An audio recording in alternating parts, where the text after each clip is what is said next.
जो નંબરનો સંપર્ક સાધવા માંગો છો તે મોબાઈલ સ્વિચ ઓફ છે। कुछ 3-4 दिन से जयराम भाई नहीं दिखे प्रवीण भाई। और मेरा भतीजा लकी दिखाई दिया? नहीं, उसे भी नहीं देखा। वहाँ से मैं लकी के स्कूल गया, 4 दिन से लकी स्कूल में भी एब्सेंट है। स्कूल वालों ने बताया कि 23 सितंबर से लकी स्कूल आया ही नहीं। ये फिरौती का कॉल किस नंबर से आया था? इससे आया था और अभी बंद आ रहा है। साहब जो भी हुआ उससे लकी का कोई संबंध नहीं, वो बच्चा था, बच्चा है। तेरे भाई जयराम को अभी जमानत मिली है, वो रिहा नहीं हुआ है और ना ही कभी होगा। उसकी मुकदमे की तारीख नजदीक है, उसकी ड्यूटी है यहाँ थाने में आकर हाजिर देने की। अब जयराम भी तो 4 दिन से गायब है। बस बस रहने दे। अबे 4 साल पहले तेरा भाई और उसकी बीवी एक बच्चे की जान के साथ खेले थे। अब बोल उसे खुद के बच्चे के साथ ऐसा ना करे। सर जयराम कोई खेल नहीं खेल रहा है। लकी की आवाज इतनी डरी हुई थी, कोई बच्चा अपने बाप से इतना कैसे डर सकता है साहब?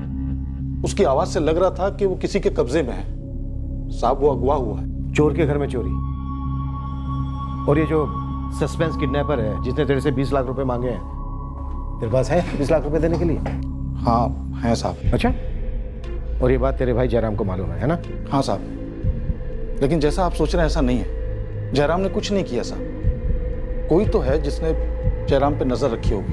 वो क्या कर रहा है, कैसे कर रहा है, उसकी सारी जानकारी इकट्ठी की होगी। जैसे तेरे भाई जयराम ने की थी रजत को अगवा करने के लिए। शायद सारे अगवा करने वाले ऐसे ही करते होंगे और सब पकड़े भी जाते हैं। मैं हाथ जोड़ रहा हूँ साहब, कुछ कीजिए। करेंगे, बिल्कुल करेंगे। देख 2 दिन पहले जयराम की यहाँ थाने में हाजिरी थी। अगर आज शाम तक अगर उसने हाजिरी नहीं लगवाई तो उसे फरार घोषित करेंगे, जन्म से भी ढूंढ निकालेंगे। वही तो मैं कह रहा हूँ साहब, जयराम को ढूंढ लीजिए। मुझे लग रहा है कुछ गलत हो रहा है, बहुत गलत हो रहा है साहब। लकी खतरे में है। वो दिन 7 जून 2013 मुझे अच्छी तरह याद है। मुझे स्कूल बिल्कुल नहीं जाना था, फिर भी जाना पड़ा। मैं बहुत डरा हुआ था, परेशान था। मैंने उनकी बातें सुनी थी। मेरे मम्मी पापा रजत का मर्डर करने वाले थे। मैं समझ ही नहीं पा रहा था कि रजत को किडनैप करके मम्मी पापा कौन सा काम पूरा कर रहे थे। मैं अपने मम्मी पापा को खोना नहीं चाहता था, ना ही ये चाहता था कि रजत को कुछ हो जाए। पर मुझे डर था कि कुछ बुरा होने वाला था उस दिन।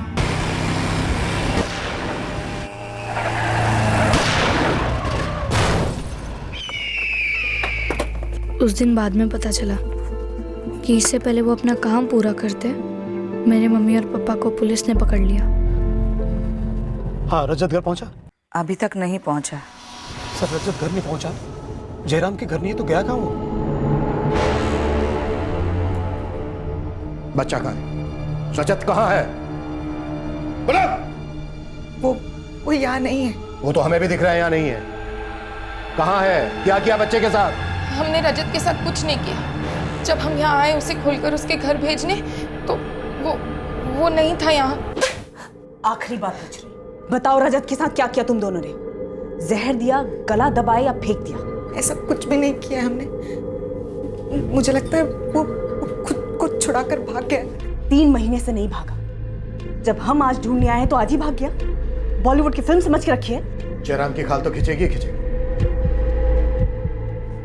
तुम दोनों की भी नहीं बचेगी। वक्त अब भी बता दो, कहाँ है बच्चा? क्या किया रजत के साथ? निर्मला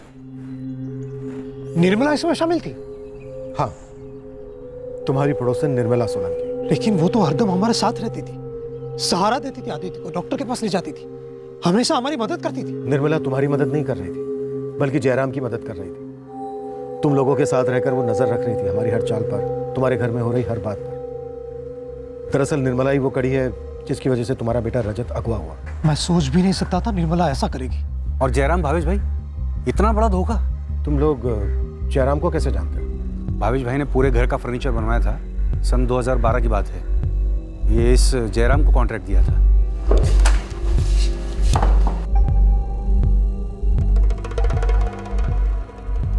जयराम ने निर्मला के साथ मिलकर ये सब किया? मतलब जयराम ने निर्मला से दोस्ती की और दोनों ने साल भर मिलकर ये प्लानिंग की? नहीं, जयराम ने अपने बयान में कहा है कि ये अपहरण का जो आइडिया है ये हाल ही में प्लान किया गया, और ये आइडिया दरअसल निर्मला सोलंकी का नहीं बल्कि उसके पति हरीश सोलंकी ने किया था। ये थी वो सीरियस गलती जो हमने रजत किडनैपिंग केस में की थी। निर्मला सोलंकी पूरे समय वहीं थी, पर हमने उस पर हल्का सा शक करने के बाद बिना उसके बैकग्राउंड को खंगाले उसे अपने रडार के बाहर फिसलने दिया था। उसका बैकग्राउंड दरअसल एक जाहिर सा सुराग था। निर्मला का पति हरीश सोलंकी एक अटेम्प्ट टू मर्डर केस में आरोपी था। वो भरूच की एक जेल में कैद था और इस महत्वपूर्ण सुराग तक हम पहुंच ही नहीं पाए।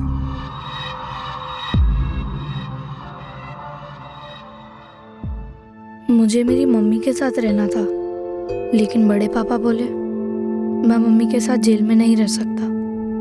लेकिन मुझे मम्मी के साथ ही रहना था। मुझे जानना था मम्मी पापा ने ऐसा गलत काम क्यों किया। बेटा, हर चीज के लिए पैसा लगता है। पैसा काम करने से आता है। तेरे पापा के पास काम नहीं था, परेशान थे, उन्हें पैसों की जरूरत थी। लेकिन रजत को किडनैप कर कर पैसे कैसे आने वाले थे? पापा को लगा था पैसे आएंगे। रेखा, मैंने सोच लिया। क्या? मुंबई जाओगे काम की तलाश में? किसी को घर लाएंगे, एक बच्चे को। क्या? एक बच्चा अगवा करेंगे, फिरौती लेंगे लाखों की। क्या बाकी जा रहे हो तुम? होश में तो हो? तगड़ी पार्टी है, करोड़पति। बाप आंख मूंद के पैसे देगा। किसका बच्चा है ये? क्या करने की सोच रहे हो तुम जयराम? मैं सोच समझ के बात कर रहा हूँ। और वैसे भी ये मेरा प्लान नहीं है, मेरे एक दोस्त का है। माहिर है वो इस तरह के काम में। हरीश सोलंकी नाम है उसका। वो समर्थ कॉलोनी में काम मिला था ना उस घर का, तब मैं मिला था इस हरीश सोलंकी से। क्या बात है जयराम, आज तुझे मेरी याद कैसे आ गई? हरीश भाई लगी पड़ी है, बहुत समय से पैसों की तंगी चल रही है। तुम उससे हाथ मिलाने गए, एक क्रिमिनल से? हाँ। हम क्रिमिनल लोग हैं क्या? कोई क्रिमिनल पैदा नहीं होता है, हालात बनाते हैं हमारे जैसे हालात। हमारे जैसे हालात पूरी दुनिया के हैं जयराम। ऐसी की तैसी दुनिया की रेखा। मुझे सिर्फ 3 लोगों की फिक्र, लकी की, तुम्हारी और मेरी। बस एक काम कर लेंगे, थोड़े पैसे आ जाएंगे, जिंदगी ठीक हो जाएगी, पटरी पर आ जाएगी। देख यार, अगर मैं जमानत पर भी रिहा होता ना तो तेरे साथ मिलके कोई ना कोई काम जरूर करता।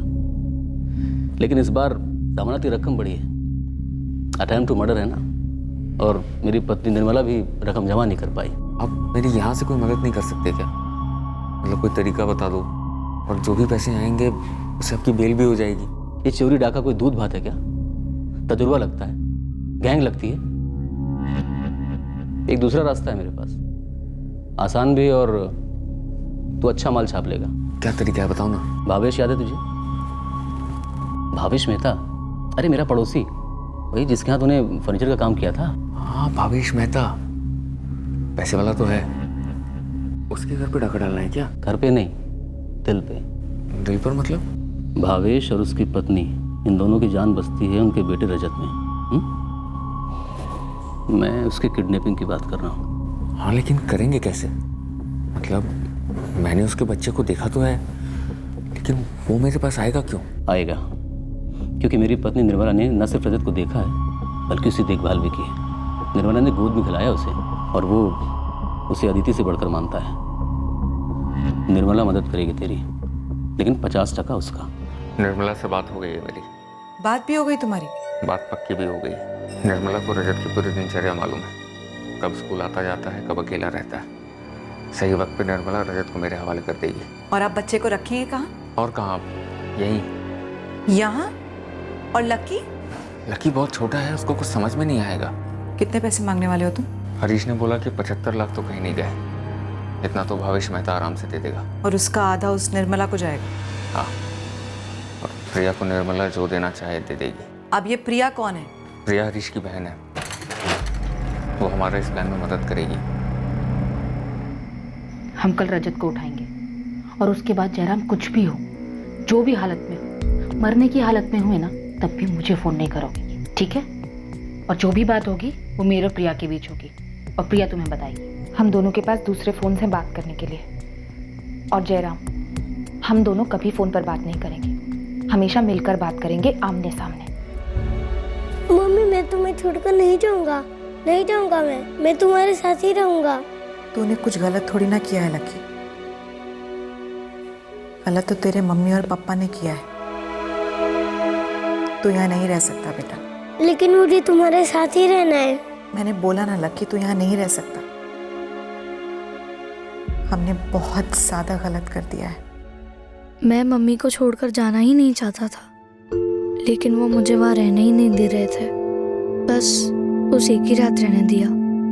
फिर बड़े पापा मुझे अपने घर ले आए। मैं अश्विन भाई के कमरे में रहने लगा। रोज अश्विन भाई के साथ ही स्कूल जाता और उनके साथ ही लौट आता। मम्मी पापा सिर्फ तब मिलते जब वो कोर्ट आते।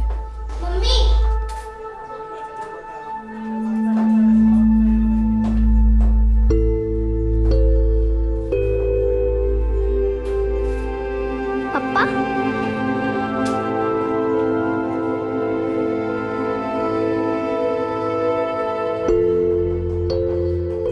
बड़े पापा ने बोला था मुझे कि मम्मी पापा को जेल से बाहर लाना मुश्किल है। बेटा मैं कोशिश कर रहा हूँ, लेकिन उनकी जमानत नहीं हो पा रही है। जमानत मतलब? कोर्ट से परमिशन लेनी पड़ती है ना। अगर कोर्ट इजाज़त देगा तभी तुम्हारे मम्मी पापा बाहर आएंगे। लेकिन मुझे मम्मी पापा के साथ ही रहना है, तो मैं वहाँ जाता हूँ, ऐसे स्कूल चला जाऊँगा। ऐसा नहीं होगा बेटा, वो जेल है। जेल में ऐसे ही लोग रहते हैं जो गलत करते हैं। बड़े पापा, मम्मी पापा ने गलत काम क्यों किया? पता नहीं बेटा। काम के पीछे भागते भागते थक गया था मैं प्रवीण भाई। जब देखो पैसों की किल्लत लगी रहती थी। तो अकेला इस दुनिया में जैसे पैसे की किल्लत है, इसलिए तूने छोटे से बच्चे के साथ इतना बुरा सलूक किया। कहाँ से आई इतनी हैवानियत? और तेरी घरवाली रेखा, वो भी एक औरत, एक बच्चे की माँ, लगभग लकी की उम्र का बच्चा। भूल हो गई हमसे भाई। मुझसे झेला नहीं गया, गलत कर दिया मैंने। गलत नहीं, जुर्म किया है तूने जयराम। हमेशा के लिए मुजरिम होने का टप्पा तेरे माथे पे लग गया, और रेखा के भी। अगर कोई तेरे लकी को ऐसे उठा ले जाता तो। रेखा और मुझे दिल से पछतावा है, सच में। एक बार जमानत करवा दो मेरी। हाँ, मैं तो जज को जेब में लेके घूमता हूँ ना। मुझे एक मौका दे दो प्रवीण भाई, मेरी जमानत करवा दो। मैं वो अपने हिस्से की जमीन बेच देना चाहता हूँ, और उससे जो पैसे आएंगे ना, मैं उससे नई जिंदगी शुरू करूंगा। कसम खा के कह रहा हूँ प्रवीण भाई, ईमानदारी से काम करूंगा, मेहनत करूंगा, रेखा की जमानत करवाऊंगा, और भवेश भाई से जाके खुद माफी मांगूंगा। वो तो फूल माला और आरती लेके बैठे तेरे इंतजार में ना। माफ करेगा वो तुझे। बदला, रजत के अपहरण का बदला। हाँ, मुझे ऐसा ही लगता है, बिल्कुल ऐसा ही लगता है साहब। पर मुझे ऐसा लगता है कि भावेश का बदला नहीं, तेरे भाई जयराम का ही कोई पैतरा है। नहीं साहब, दरअसल जयराम कभी पैतरेबाज था ही नहीं, कारीगर आदमी है साहब। पता नहीं उस टाइम उसका दिमाग कैसे फिर गया था, लेकिन अब उसे उसकी गलती का एहसास है, और जमानत पे लौटने के बाद वो सुधर गया है साहब। वो ऐसा घिनौना काम कर ही नहीं सकता, और वो भी अपने बच्चे के साथ। जबकि लकी पे जो गुजरी है उसकी वजह से तो वो सुधरना चाहता है साहब।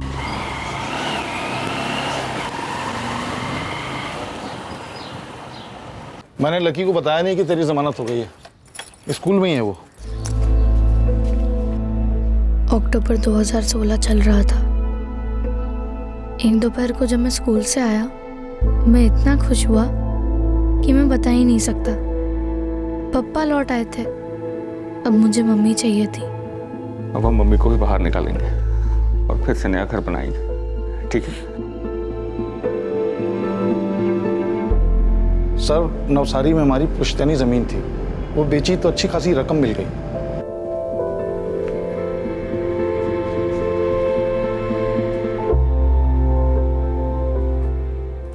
अरे प्रवीण भाई, कैसे हो? लाओ लाओ।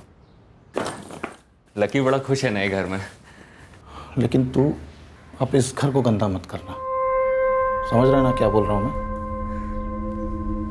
काम की तलाश कर, और अपने आप को ऐसी चीज से दूर रखना जो आगे चल के तुझे मुसीबत पर डाले, क्योंकि आदत है तुझे मुसीबत को दावत देने की। आप फिक्र मत करो प्रवीण भाई, मैं ऐसा कुछ नहीं करूंगा। बहुत बड़ा सबक मिला है मुझे। तेरे हिस्से के 20 लाख मेरे पास ही रहेंगे, वो मैं तुझे तब दूंगा जब वाकई में तुझे उसकी जरूरत होगी। नए सिरे से शुरू कर, जान लगा दे काम में। रेखा की जमानत करवा, और जो कुछ हुआ उसे भूल के आगे बढ़। लकी के बारे में सोच। देख, उस नन्ही सी जान लकी ने इतनी सी उम्र में हद से ज्यादा तकलीफें झेली हैं। तो अब उसे कोई तकलीफ होने मत देना। तो साहब, मैं अच्छी तरह समझता हूं कि आदमी अगर एक बार जुर्म करता है तो हमेशा के लिए दुनिया उसे मुजरिम के तौर पे देखती है, उस पर कोई भरोसा नहीं करता साहब, चाहे उसके साथ गलत क्यों ना हुआ हो। मैं मानता हूं कि जयराम ने गलत किया, लेकिन लकी निर्दोष है, उसे बचा लीजिए। मैं सच कह रहा हूं साहब, वो आवाज जयराम की नहीं थी, उसके 20 लाख मेरे पास पड़े हुए हैं। सर, मुझे लगता है भावेश मेहता बदला ले रहा है। सर, लकी खतरे में है, बचा लीजिए उसे सर। चल चल चल।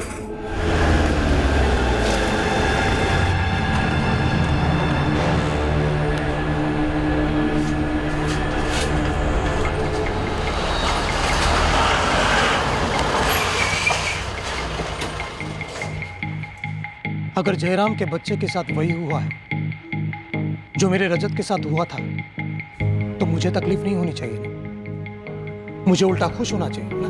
भावेश, तुम्हारी तकलीफ तुम्हारी खुशी तुम जानो, हमें सिर्फ इतना जानना है, क्या ये बदला है? आपका दिमाग खराब हो गया सर। भावेश, ये कोई जवाब नहीं हुआ, बोलो किस बात का बदला ले रहे हो तुम? मैं ऐसे वाहियात सवाल का जवाब नहीं देना चाहता। अगर आपके पास मुझ पर शक करने की कोई वजह है तो कीजिए शक, लेकिन मुझ पर इल्जाम लगाने से पहले सबूत लेकर आइए। अगर तुमने जुर्म किया है तो सबूत हम ढूंढ ही लेंगे, लेकिन भावेश एक बात समझ लो, बदला सही चीज नहीं है। क्या किडनैपिंग सही चीज है? आप लोग 3 महीने तक मेरे रजत को ढूंढ नहीं पाए, क्या वो सही चीज थी?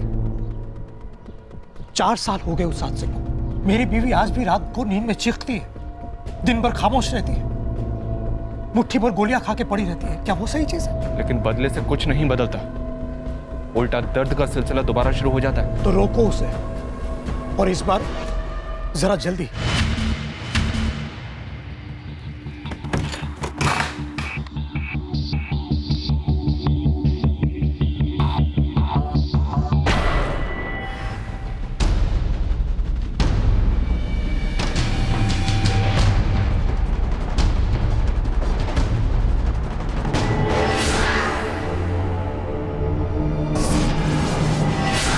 ऐसा कुछ लग तो नहीं रहा कि यहाँ कांड हुआ हो, और बाहर ताला भी लगा हुआ था। कोई जबरदस्ती हुई हो ऐसा कुछ दिखाई नहीं दे रहा। और जयराम का फोन बंद है और फिरौती का दूसरा कॉल भी नहीं आया।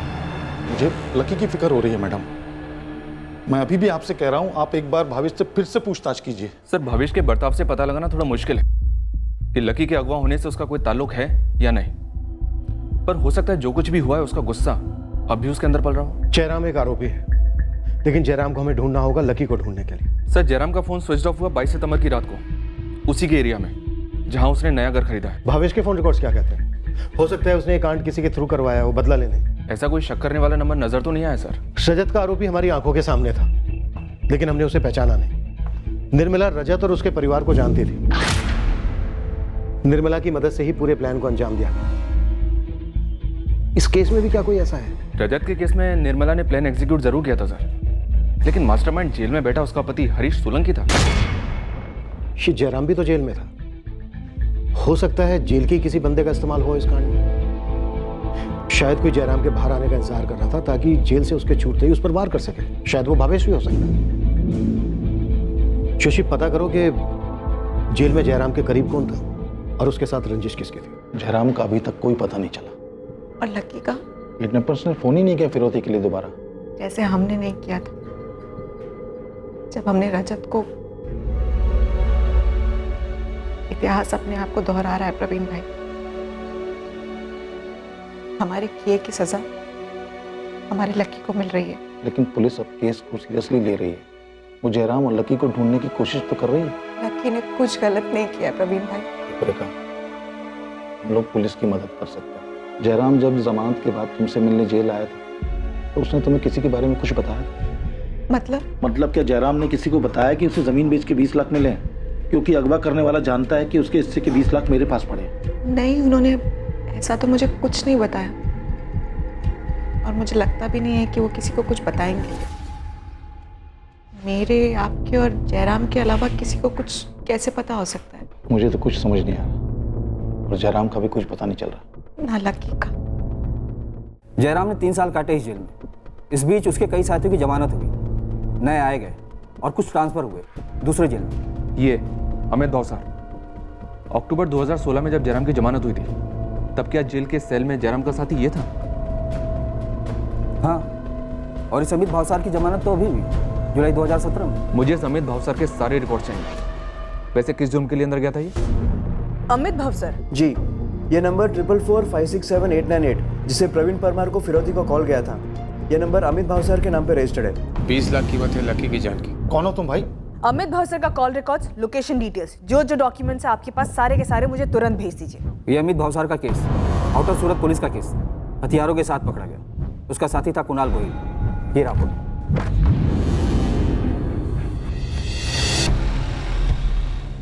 ये अमित भावसार और कुणाल गोहिल, इनकी सूरत रूरल पुलिस को टिप मिली थी कि वो सूरत हथियार डिलीवर करने आ रहे हैं। रास्ते में धर ली गए।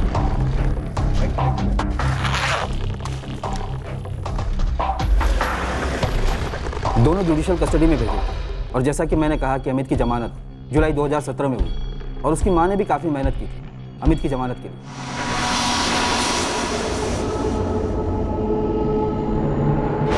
और पूरी संभावना है कि ये बंदा ऐसा कांड कर सकता है क्योंकि अमित अपनी जमानत के बाद घर नहीं गया, उल्टा फरार हो गया और उसकी माँ बार बार यहाँ आकर हमारी क्लास लेती रहती है। साहब बताइए ना, कहाँ है मेरा बेटा अमित? आप कह रहे हैं कि आपने 20 जुलाई को इसे रिहा किया था, आज 10 अगस्त है, इतने दिन हो गए मेरा बेटा घर नहीं लौटा अभी तक। आशा बहन, जब तुम्हारा बेटा अमित हथियारों का धंधा करता था तो तुमसे पूछकर करता था या हमसे पूछकर करता? पर साहब इतने दिनों से कोर्ट कचहरी के चक्कर लगा रही हूँ, अपनी जिंदगी की सारी कमाई उसके जमानत की रकम इकट्ठा करने में लगाई मैंने, और आप तो इसमें हम क्या करें? उसने गुनाह किया, जेल गया, अब जमानत के बाद घर नहीं लौटा तो किसी नए कांड में शामिल हुआ होगा। हमें तो रेड अलर्ट इशू करना चाहिए अमित भावसार के लिए। हाँ तो कीजिए ना, कीजिए। अब जब घर आएगा ना तो कसम खा के कहती हूँ, मार मार के इतना सुधारूंगी ना कि दोबारा इसे हरकत नहीं करेगा। आप उसे ढूंढकर मेरे सामने लेकर आइए। आशा बहन, हमारे पास और भी 1000 काम है। अगर वो अपने इलाके के पुलिस के पास हाजिरी नहीं देगा तो वो लोग एक्शन लेंगे ना। आप यहाँ पर आकर माथा फोड़ी ना करो। पर फिर भी अमित की माँ यहाँ आती रहती है। अमित की माँ का एड्रेस और जो भी डिटेल्स है वो सब चाहिए मुझे। सर, अमित भावसर हमारा मुख्य संदिग्ध है या फिर आरोपी भी? अमित भावसर का साथी कुणाल गोहिल अभी जेल में है सर। उसको जमानत नहीं मिली है, उसको दूसरी जेल में ट्रांसफर किया गया है। कस्टडी मांगी मैंने उसकी। शायद भावेश ने जयराम पर नजर रखवाई हो, पता किया हो कि अमित भावसार जयराम का जेल की सेल का साथी है और फिर लकी को अगवा करने की सुपारी दी अमित को। पर भावेश के कॉल रिकॉर्ड्स में अमित का नंबर कहीं भी फीचर नहीं होता है सर, और ना ही अमित भावसर के कॉल रिकॉर्ड्स में भावेश का। जेल की विजिटर लिस्ट में भी भावेश का नाम कहीं नहीं देखा। लेकिन सर, जयराम और अमित बराबर टच में थे, दोनों के बीच में बातें भी हुई हैं जब अमित को जेल से बेल मिली इसी साल जुलाई में। पहले अमित भावसार को ट्रैक करते हैं। अमित की माँ से बात करो और लकी के मिसिंग पोस्टर लगवा दो सारे शहर में। शायद बेचारे बच्चे की जान खतरे में हो सकती है।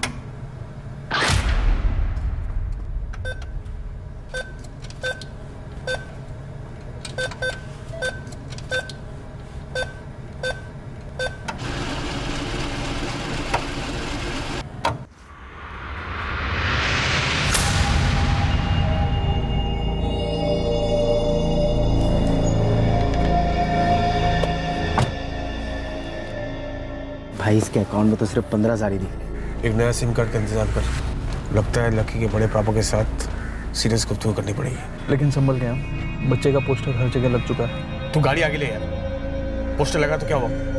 किसको पता कि हाफ टिकट किसके पास है? हाँ?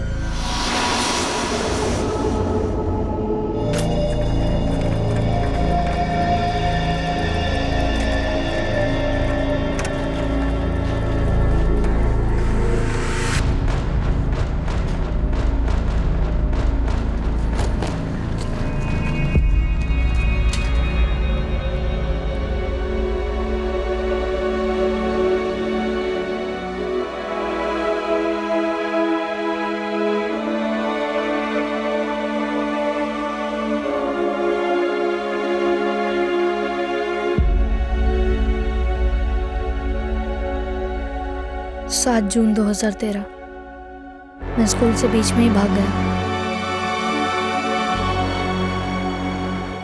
मुझे डर था कि मेरे मम्मी पापा रजत के साथ वो करेंगे जो वो बोल रहे थे।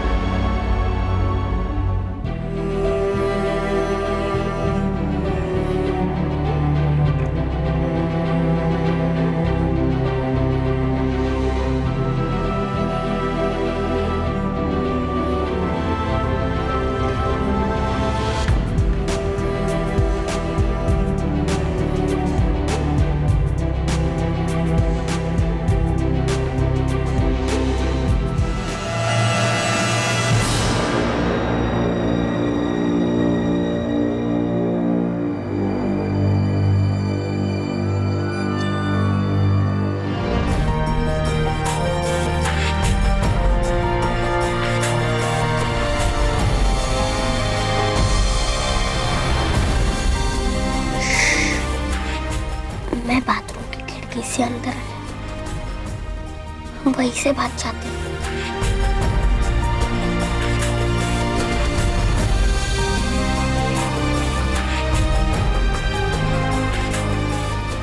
जी तेरे घर का रास्ता पता है?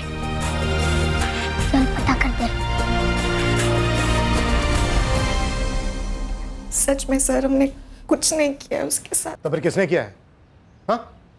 यहाँ बेड के नीचे से बच्चा कैसे गायब हो गया? जब हम अंदर आए वो यहाँ नहीं था। ठीक है, पैसे मिल गए। निर्मला भाभी ने कहा है बच्चे को खत्म कर दो। कहाँ गया?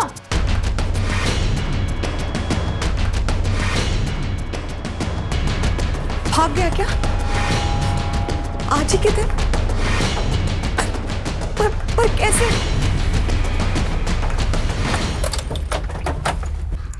निर्मला बहन, रजत आया? अभी तक तो नहीं आया भवेश भाई। मैं उसी की राह देख रही थी।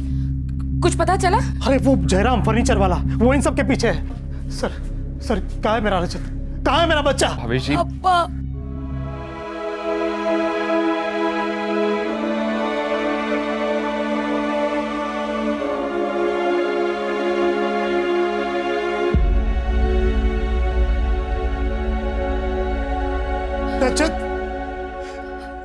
रजत मेरा बच्चा।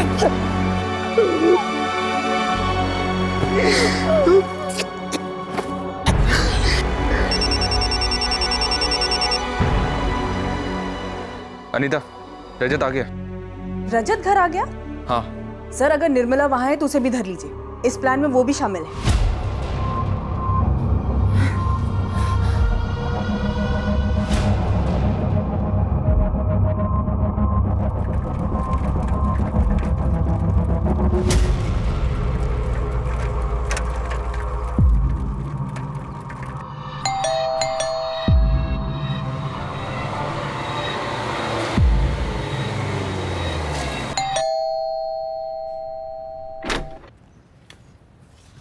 पप्पा, मैंने उसका पोस्टर देखा। वो लड़का लक्की, उसका किडनैप हुआ है। किसने किया पापा? तुझे क्या लगता है बेटा? तेरे पापा ने किया? तेरा बदला लेने के लिए?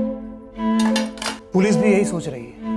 पापा, जब मैं 3 महीने वहां था, सिर्फ लक्की एक था जो मुझे फिक्र से देखता था। वो लोग मुझे मारते थे तो उसे बुरा लगता था। जानता हूं बेटा, मैं प्रार्थना करता हूं कि उसके साथ कुछ गलत ना हो और वो सही सलामत घर लौटा है, जैसे तू लौटा। दुनिया में किसी बच्चे के साथ ऐसा नहीं होना चाहिए बेटा। किसी माँ बाप के साथ ऐसा नहीं होना चाहिए।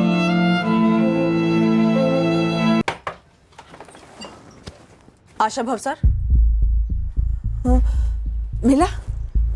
मेरा बेटा मिला? आशा जी, शायद आपके बेटे अमित भवसार ने किसी के बेटे को अगवा कर लिया है। 11 साल के बच्चे। हम उसकी तलाश में हैं। कहाँ है आपका बेटा अमित? अरे पिछले 2 महीने से यही सवाल मैं बार बार पूछ रही हूँ कि कहाँ है मेरा बेटा। कोई ठीक से जवाब ही नहीं देता। अदालत के चक्कर काट काट के बड़ी मुश्किल से उसके लिए जमानत करवाई, और कहाँ है मेरा बेटा? साहब 2016 से मैं इधर ही सड़ रहा हूँ। अमित की जब बेल हुई तो उसने बोला कि वो मुझे भी यहाँ से निकालेगा, लेकिन यहाँ से जाने के बाद वो मुझसे मिलने तक नहीं आया साहब। और आप लोग उल्टा मुझसे पूछ रहे हैं कि अमित कहाँ है। कुणाल, अमित कहाँ है ये तो हम तेरे से डंडे की नोक पर पूछेंगे ही। उससे पहले ये बता, जयराम परमार के बेटे लकी को अगवा करने का प्लान तुम दोनों ने यहाँ जेल में रचा था? कौन जयराम परमार साहब? ये साहब, इसे मैंने पहले कभी देखा तक नहीं है, और मैं और अमित कोई एक जेल में थोड़ी ना थे।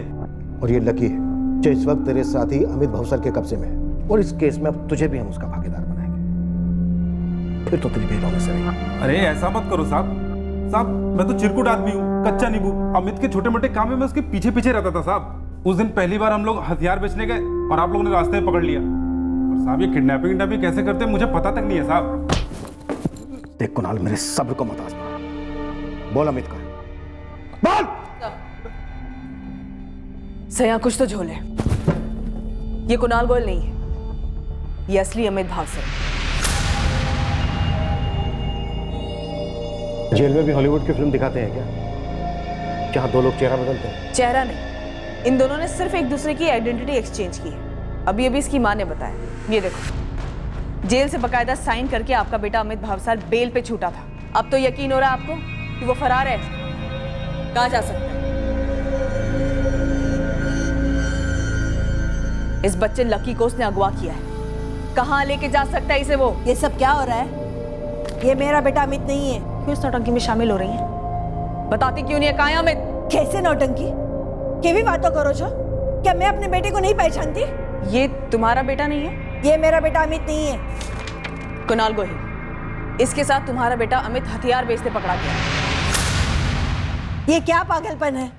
ये मेरा बेटा है, अमित भावसार है। माँ, बेशरम, मर मर के छुड़वाया तुझे। हाँ? शर्म नहीं आई तुझे? बोल, जवाब दे, जवाब दे। इन्हें अमित है तू कुणाल गोहिल कब से बन गया? हाँ बोल। ये बोलेगा आशा जी, और अभी बोलेगा। आप जरा 2 मिनट के लिए बाहर बैठिए। हम इससे पता करते हैं कि अमित भावसार कुणाल गोहिल क्यों बना और कैसे बना। सब मारना नहीं था, मैं सब बता रहा हूँ साहब, सब बताता हूँ। चलो जा शुरू। साहब ये कुणाल गोहिल का ही आइडिया था। वो अमित भावसार बन जाए और तू कुणाल गोहिल क्यों? उसके पीछे वो बड़ौदा की पुलिस पड़ी हुई थी साहब। तू मुझे गुरु मानता है ना अमित? हाँ कुणाल भाई। एक गेम खेलना है। क्या गेम कुणाल भाई? अब से तू कुणाल गोहिल और मैं अमित भावसार। पर क्यों कुणाल भाई? अरे बड़ौदा पुलिस मुझे ढूंढ रही है, कुणाल गोहिल को। अब मेरी जगह वो जब तुझे पकड़ेगी तो जो लड़की जो है वो तुझे पहचान ही नहीं पाएगी। कौन लड़की कुणाल भाई? अरे है एक लड़की, मैंने थोड़ा गड़बड़ कर दिया था उसके साथ, थोड़ी जोर जबरदस्ती हो गई। साले ने केस कर दिया रेप का। अगर तू मेरी जगह कुणाल होगा और जब भी पुलिस हमको पकड़ेगी ना तो शिनाख्त परेड में लड़की तुझे पहचान ही नहीं पाएगी। फिर क्या, तेरे पर चार्ज लागू ही नहीं होगा। मुझे तो तू जानता ही है, छोटे मोटे चार्ज में तो मैं यूं बाहर निकल आऊंगा। फिर तगड़ा वकील करके तुझे भी छुड़ा ले जाऊंगा मैं, फिर बाहर धमाल करेंगे। उल्लू बना गया साहब कुणाल गोहिल, मुझे मेरे नाम का इस्तेमाल करके के चार्ज से बच गया। और मेरी माँ ने इतनी मेहनत से मेरे लिए बेल ली और बेल मिली उसे, अब वो बाहर ऐश कर रहा है और वो तो मुझे छुड़ाने तक नहीं आया साहब। अमित भावसार तू कुणाल गोहिल बना अपनी मर्जी से। अब ये किडनैपिंग का चार्ज भी तुझ पर ही लगेगा, क्योंकि इस वक्त तू कुणाल गोहिल है। नहीं साहब, मैं अमित भावसार ही हूँ और मुझे वही रहना है साहब। और मैं तो यहाँ 1 साल से हूँ साहब, तो फिर ये मुझे कैसे पता होगा साहब कि ये किडनैपिंग कैसे हुई, कहाँ हुई साहब? किसको पता होगा? और किसके साथ मिलकर ये कांड किया होगा कुणाल गोहिल ने? आप जाके सुजीत ओझा को पकड़िए साहब, वो हमारा साथीदार था। कहाँ मिलेगा ये सुजीत ओझा? असली अमित भावसार ने जिस सुजीत ओझा की लीड दी थी हमें, हम उस तक पहुंच गए। उसके ठिकाने का 2 बार पुष्टिकरण करने के बाद हमने उसके घर पर धावा बोल दिया।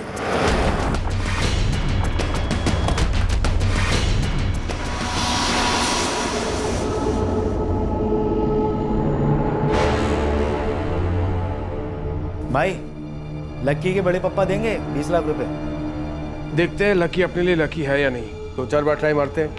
बड़े पापा ने प्यार नहीं दिखाया भतीजे पर, तो हम भी नहीं दिखाएंगे। सीधी बात। कौन है? सुजीत भाई, मैं अमित।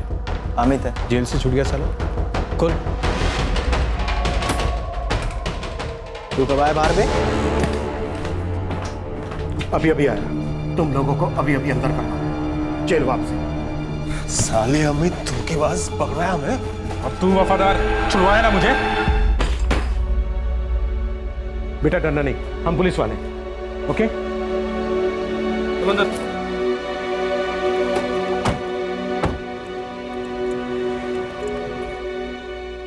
लकी बेटा, आपके बड़े पापा आपका इंतजार कर रहे हैं। अच्छा बेटा, हमें बता सकते हो आपके पापा कहाँ हैं? अमित अंकल और उनके साथ जो 2 लोग थे, उन्होंने पापा को मार डाला। क्या? मैं सो रहा था जब मैंने आवाज सुनी। मैं उठा और आकर देखा, पापा को मार डाला उन लोगों ने।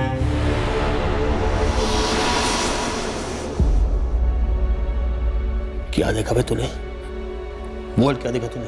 वो लोग मुझे कहीं ले गए और बोला कि अगर मैं चिल्लाया या भागने की कोशिश की तो मुझे भी मार डालेंगे। अच्छा बेटा, ये जो अमित है, इसका असली नाम कुणाल है? मुझे नहीं मालूम अंकल, सच्ची। हाँ बेटा, मैं समझ सकता हूँ। अच्छा बेटा, ये आपके पापा का फ्रेंड था? पापा ने तो यही कहा था कि वो फ्रेंड है। अमित भावसार बनकर जमानत पर बाहर आए कुणाल गोहिल की जयराम परमार से दोस्ती जेल में ही हुई थी। बाहर आने के बाद भी ये दोस्ती बरकरार रही।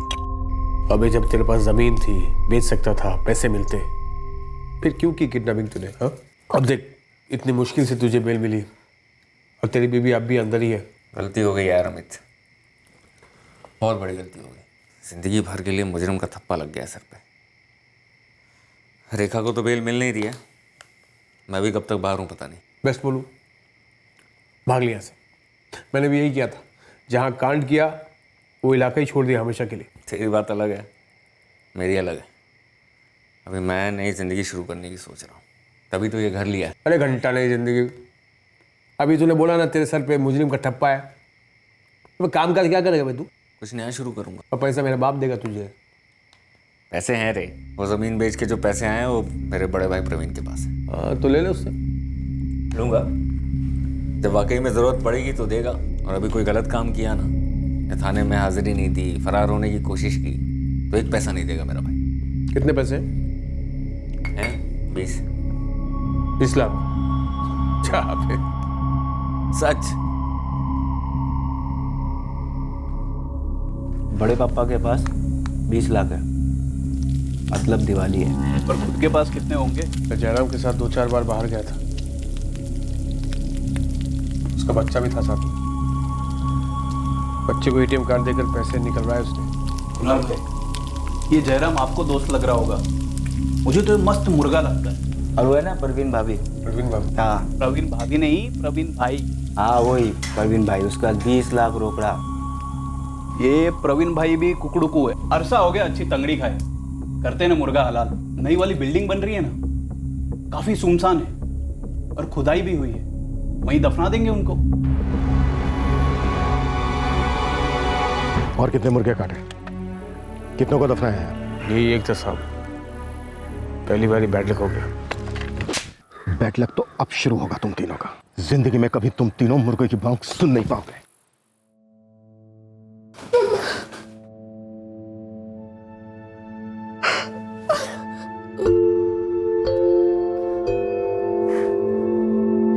शायद जयराम को उसके किए की सजा मिली, मुझे भी मिलेगी।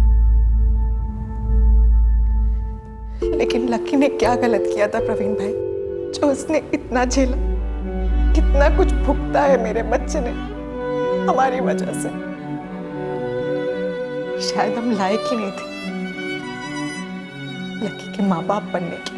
जयराम ने कभी कोई गलत रास्ता नहीं चुना, फिर अचानक से किडनैपिंग पे उतर आया, और फिर तकदीर ने जब उसे सुधरने का दूसरा मौका दिया तो एक बदमाश और एक अपराधी से दोस्ती कर ली, इस अंजाम तक आ गई। मैं जयराम को कभी नहीं समझ सका, और न तुम्हें, लेकिन लकी को जरूर समझूंगा। तो उसकी परवरिश मैं करूंगा।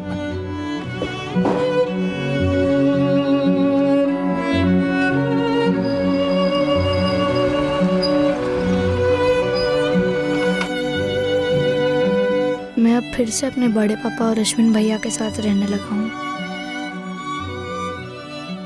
लेकिन मैं अपने मम्मी पापा को मिस करता हूँ। मम्मी कब जेल से बाहर आएंगी मुझे नहीं पता। मैं वेट कर रहा हूँ मम्मी का।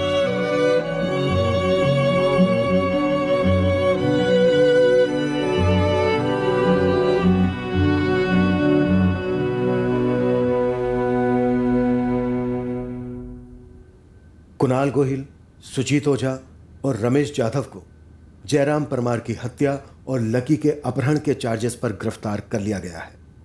रजत की किडनैपिंग में जो 3 और आरोपी हैं, उनकी जमानत अब तक नहीं हुई है और अदालत में सुनवाई जारी है। लकी अब अपने बड़े पापा के पास सुरक्षित है। रजत भी अपने माँ बाप के साथ महफूज है।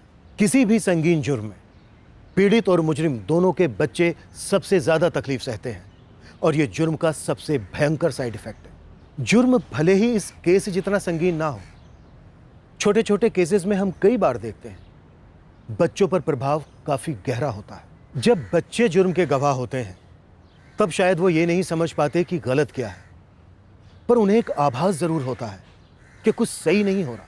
पर आगे जाकर जब उन्हें समझ आता है कि जो हुआ था वो गलत था, तब लाख समझाने पर भी वो उस अनुभव को भुला नहीं पाते, नज़रअंदाज नहीं कर पाते। हर एक माँ बाप यही चाहेंगे कि उनके बच्चे अपनी ज़िंदगी में अच्छी चीज़ें सीखें, अच्छे इंसान बने और बेहतर ज़िंदगी बिताएं। और होना भी ऐसा ही चाहिए। उनके साथ कभी कुछ गलत ना हो और उन्हें गलती छुपाने की गलत सीख कभी ना मिले। हमारी मजबूत राय है कि बच्चों के साथ होने वाले जुर्मों की सज़ा और सख्त हो, सबसे सख्त। अगले हफ्ते फिर मिलेंगे एक नए केस के साथ क्राइम पेट्रोल सतर्क में। जय हिंद।